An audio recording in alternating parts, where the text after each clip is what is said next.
Welcome to today's Explainer. We are taking a massive amount of incredible science-backed research and turning it into something highly actionable, just for you. Seriously, we've pulled together 18 effective, evidence-based tips for losing belly fat, and we're going to distill all of that into one easy 5-step daily routine. So if you want to conquer belly fat and truly optimize your health from morning until night, you are absolutely in the right place. Okay, let's dive into this. Here is our blueprint for today. We're going to start by identifying the true enemy, which is visceral fat. Then we'll move chronologically through your new daily routine. We'll cover your morning fuel, daytime hydration, daily movement, stress management, and finally, how to get a proper evening reset. Section 1. The visceral fat villain and why belly fat is just fundamentally different. So right off the bat, we need to understand that not all fat is created equal.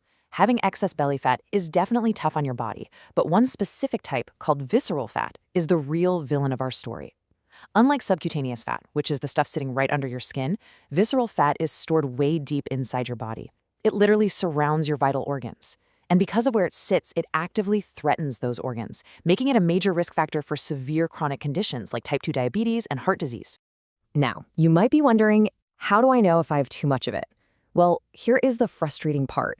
Our standard tools for measuring health are actually failing us. Many health organizations still rely on body mass index, or BMI, to classify weight, but BMI is totally flawed. It only calculates your height and your weight. It completely misses the most crucial metric of all, which is your body composition and how much of this dangerous visceral fat you're actually carrying. You could literally have a normal BMI and still carry extremely risky amounts of visceral fat. That's why body composition is the real metric we need to be watching.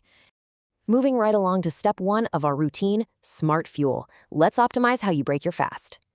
Now, what's really interesting about this slide is the sheer power of fiber. A massive 5-year observational study of over 1,100 adults showed a 3.7% decrease in belly fat accumulation for every single 10-gram increase in soluble fiber. Think oats, legumes, barley, certain fruits. This soluble fiber absorbs water and forms a kind of gel that slows down food as it passes through your system. It naturally makes you feel full while actively fighting off that abdominal fat. It's a real game changer.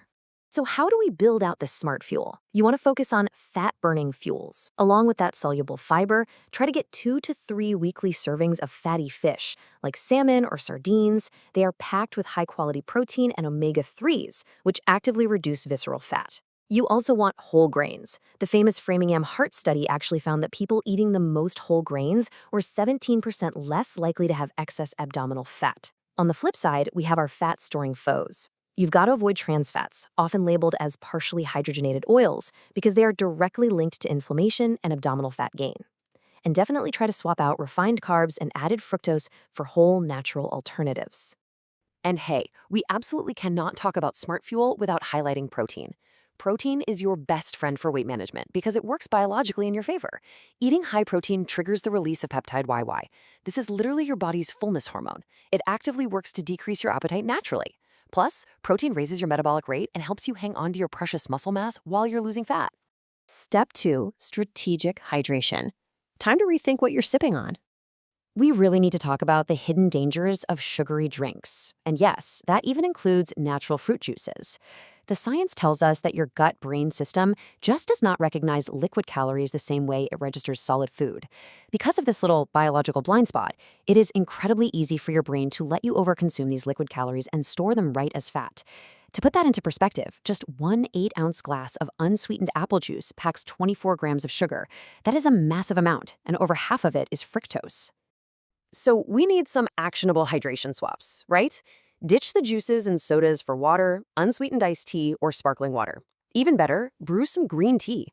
Green tea has caffeine and an amazing antioxidant called ECG, which actually boosts your metabolism. And what about alcohol? Well, excessive drinking definitely increases your waistline. But interestingly, a 2003 study found that people who drank daily, but kept it to less than 1 drink a day, had less belly fat than people who drank less frequently but binged when they did.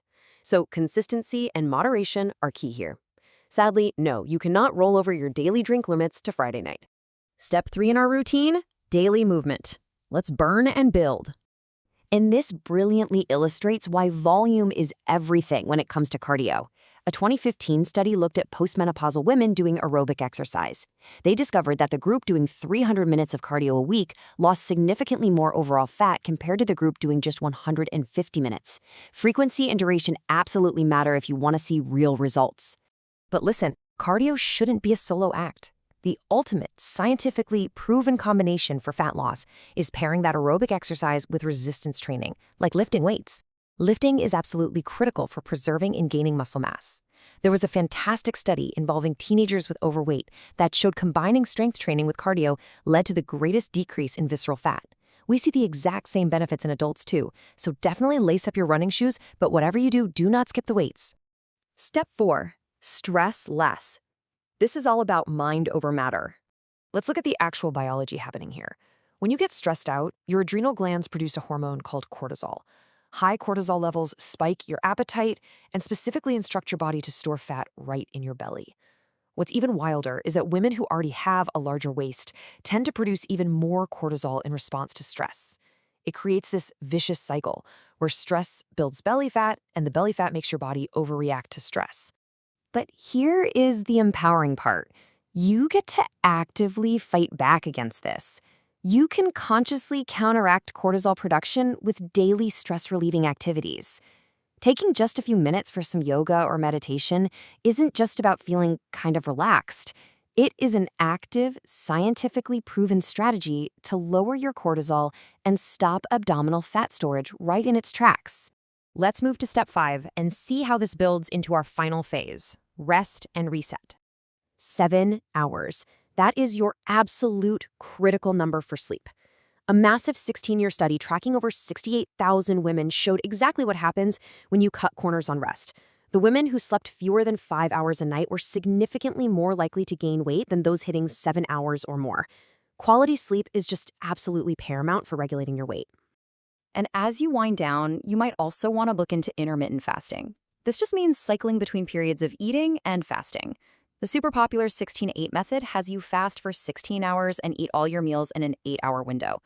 One really fascinating study found that combining intermittent fasting with what's called protein pacing, eating high-protein meals spaced out evenly during your window, led to way better reductions in visceral fat than just standard calorie counting. Though definitely check with your doctor before starting any fasting routine.